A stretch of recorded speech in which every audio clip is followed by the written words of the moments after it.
మరో breaking news. YouTuber Harsha సాయిపై కేసు నమోదైంది. పెళ్లి చేసుకుంటా అని చెప్పి 2 కోట్ల రూపాయలు తీసుకుని మోసం చేశాడని హర్ష సాయిపై ఓ యువతి ఫిర్యాదు చేసింది.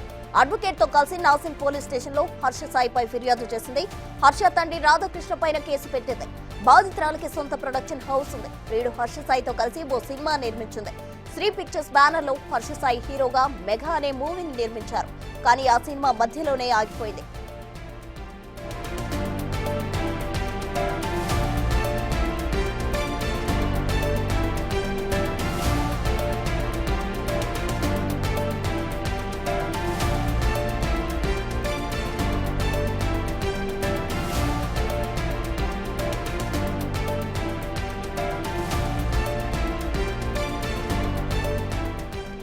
యూట్యూబర్ హర్ష సాయిపై కేసు నమోదైంది. పెళ్లి చేసుకుంటా అని చెప్పి ఓ యువతి దగ్గర 2 కోట్ల రూపాయలు తీసుకుని మోసం చేశాడని హర్ష సాయిపై ఓ యువతి ఫిర్యాదు చేసింది. అడ్వకేట్ తో కలిసి నాసింగ్ పోలీస్ స్టేషన్ లో హర్ష సాయిపై ఫిర్యాదు చేసింది.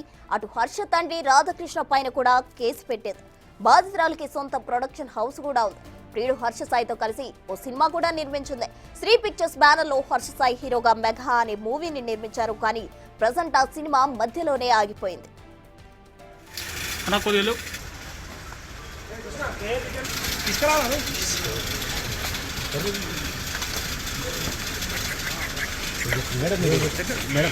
మేడం ఒక నిమిషం చెప్పండి మేడం, ఒక నిమిషం మాట్లాడండి మేడం.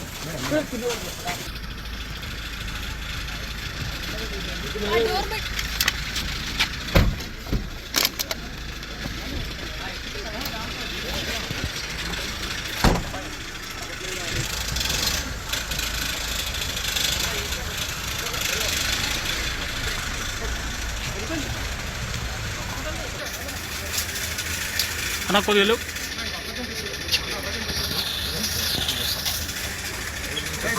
రిటర్న్ కొడుతుంది, లైట్ బంద్ చేయరు.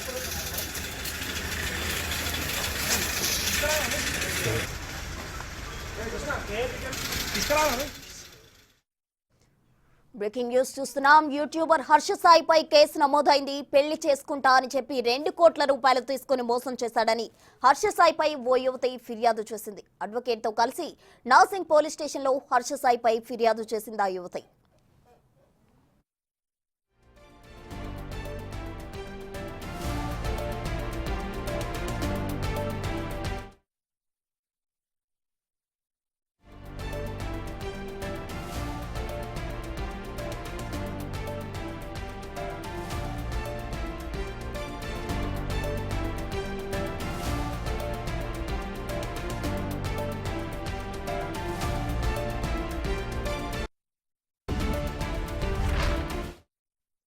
యూట్యూబర్ హర్ష సాయిపై ఓ యువతి కేసు పెట్టింది. తన దగ్గర 2 కోట్ల రూపాయలు తీసుకున్న మోసం చేశాడు అని ఆ యువతి ఆరోపించింది. దీనికి సంబంధించి తాజా సమాచారం మా ప్రతినిధి రానా లైవ్ లో అందించేందుకు సిద్ధంగా ఉన్నారు. రానా, ఈ కేసుకు సంబంధించిన తాజా డీటెయిల్స్ ఏంటి?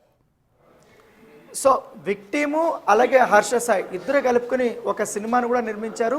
మెగా అనే టైటిల్ కూడా పెట్టారు. పెట్టిన తర్వాత అదే సినిమాకి ఇది ఎవరైతే విక్టిమ్ ఉందో ఆమె ప్రొడ్యూసర్గా కూడా ఉన్నటువంటి నేపథ్యం కనబడుతుంది. ఈ మధ్య కొన్ని కారణాల వల్ల ఆ సినిమా మధ్యలోనే ఆగిపోయినట్టుగా మనకు తెలుస్తుంది. అయితే మధ్యలో ఆగిపోవడానికి ప్రధాన కారణం హర్ష సాయి అంటూ కూడా మొదటి నుంచి కూడా తన సన్నిహితుల వద్ద విక్టిమ్ చెప్తున్నట్టుగా మనకు సమాచారం ఉంది. దాంతోపాటు ఈ సినిమా జరుగుతున్నప్పుడు, ఈ సినిమా చర్చలు జరుగుతున్నప్పుడే ఇద్దరికి బాగా పరిచయం అయింది. ఆ పరిచయం కాస్త ప్రేమగా మారింది. ప్రేమగా మారిన తర్వాత అది పెళ్లి పీటల వరకు కూడా వెళ్తుందనేసి కూడా అనుకున్నారు.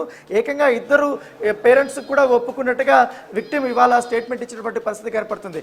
హర్ష సాయి గురించి మనం ప్రత్యేకంగా చెప్పాల్సిన అవసరం లేదు.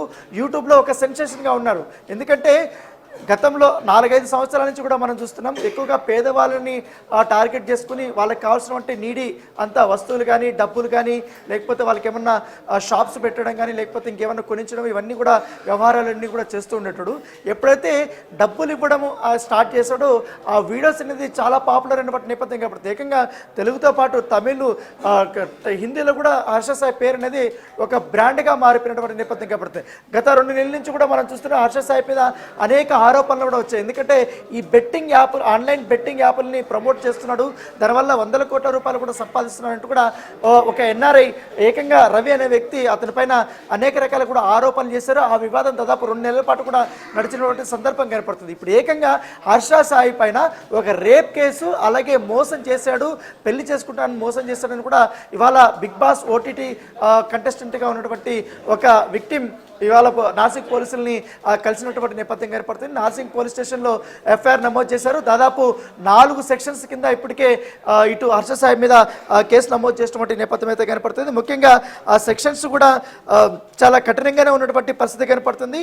ఇది అఫిషియల్గా ఆమె జ్యూరిడిక్షన్ కూడా ఇటు నార్సింగ్ పోలీస్ స్టేషన్ వస్తుంది కాబట్టి నార్సింగ్ పోలీస్ స్టేషన్లో కంప్లైంట్ ఇచ్చినటువంటి నేపథ్యం కనపడుతుంది. మొదటి సెక్షన్ వచ్చి ఐపీసీ 328 ఒకటి, అలాగే 376/2 ఒకటి, 354 ఒకటి, 376N ఒకటి. సో ఇట్లా 4 సెక్షన్స్ కింద హర్ష సాయి మీద కేసు నమోదైన నేపథ్యం కాబట్టి దానితో పాటు ఈ కేసులో మరొక నిందితుడిగా ఏదైతే బాధితులను స్టేట్మెంట్ ఇచ్చింది హర్ష సాయి తండ్రి ఎవరైతే ఉన్నారో రాధాకృష్ణకి ఈ వ్యవహారాలన్నీ కూడా తెలిసి అతను పెళ్ళికి కూడా ఒప్పుకొని అతను మోసం చేయించేలాగా కూడా ఇప్పుడు పెళ్లి చేసుకోమంటే తన కొడుకుని చేయనీయకుండా కూడా అతను ప్రోత్సహిస్తున్నాడంటూ కూడా అతనిపైన కూడా కేసు పెట్టినటువంటి నేపథ్యం అయితే కనపడుతుంది. సో ఏదేమన్నా కానీ ఇప్పుడు హర్ష సాయి మీద అయితే కన్ఫర్మ్గా కేసు అయితే నమోదైంది. ఇప్పుడు ప్రస్తుతం బాధితురాలు ఎవరైతే ఉందో దాదాపు 1.5 గంటల పాటు కూడా నార్సింగ్ పోలీస్ స్టేషన్లో ఉండి ఆమె మొత్తం అసలు ఏం జరిగింది, హర్ష సాయి ఎప్పుడు పరిచయం అయ్యాడు, ఏ రకంగా పరిచయం అయ్యాడు, ఎట్లా అతను మాయమాటలు చెప్పాడు,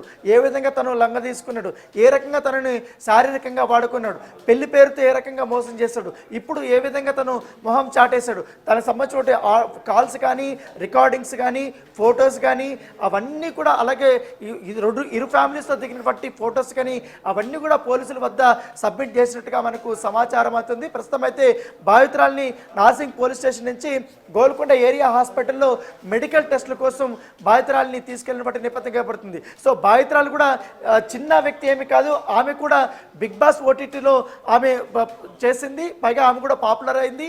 తర్వాత తను సంపాదించినటువంటి డబ్బులతో ఖచ్చితంగా కూడా ఒక సినిమా నిర్మించాలి హర్ష సాయితో అనుకునే ఉద్దేశంతో వీళ్ళిద్దరు కూడా కొలాబరేట్ అయ్యి ఒక మెగా అనే సినిమాను కూడా వాళ్ళు స్టార్ట్ చేసినటువంటి నేపథ్యం కనబడుతుంది. ఏకంగా ఆ సినిమా స్టార్ట్ అయింది, తర్వాత ట్రైలర్ రిలీజ్ అయ్యారు.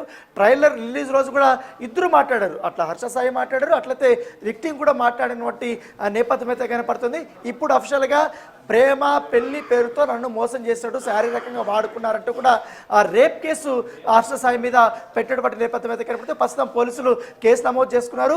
దర్యాప్తు కోసం ఇప్పటికే ఆమెకు మెడికల్ టెస్ట్లు అవన్నీ చేసిన తర్వాత రేపు హర్ష సాయిని అదుపులోకి తీసుకునే అవకాశం ఉన్నట్టుగా మనకు సమాచారం అవుతుంది.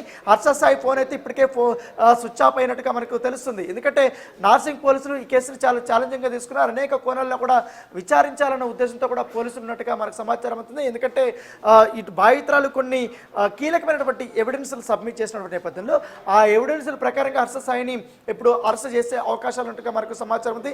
రేప్ కేసు కాబట్టి ఆటోమేటిక్గా అతన్ని అరెస్ట్ చేసి రిమాండ్కి తరలించే వ్యవహారాలు ఎక్కువగా ఉన్నాయి. దానితో పాటు తను బెదిరించినట్టుగా తనపైన దాడి చేశాడు, తన అసభ్య రీతిలో తిట్టాడు, కొట్టాడు అనేది కూడా బాధితురాలు తన స్టేట్మెంట్లో పేర్కొన్నట్టుగా మనకు సమాచారం అవుతుంది. సో ఇటీవల కాలంలో చూస్తున్నాం హర్ష సాయికి సంబంధించిన విషయంలో మొత్తం ఆల్మోస్ట్ సోషల్ మీడియాలో ఒక సెన్సేషన్గా కూడా నిలిచాడు. ఇట్లా ఓ పక్క ఆరోపణలు తనపైన వస్తున్నప్పటికీ కానీ అవేమీ పట్టించుకోకుండా ఒక్కొక్కరికి కౌంటర్ ఇచ్చుకుంటా వెళ్ళాడు. ఎందుకంటే ఇప్పుడు ఈ రేప్ కేసు ఏకంగా పెట్టారు కాబట్టి దీని నుంచి అతను ఎలా తప్పించుకుంటాడు అనేది కూడా ఒక ఆసక్తికరమైన పరిణామం చెప్పుకోవచ్చు. యూట్యూబర్గా ఉన్నప్పుడు యూట్యూబర్గా అతను సంపాదించినటువంటి ఆ పాపులారిటీని బేస్ చేసుకుని సినిమా హీరోగా రావాలనే ఉద్దేశంతో తను ఇతరుల వద్ద చెప్పడం, తర్వాత ప్రొడ్యూసర్ తరపున ఆ ప్రొడ్యూసర్ని లైన్లో పెట్టి ఇప్పుడు ఏకంగా ఆమెను రేప్ చేసి ఈ రకంగా దొరికిపోయినటువంటి సందర్భం అయితే కనపడుతుంది. రైట్ అన్న, థ్యాంక్ యూ.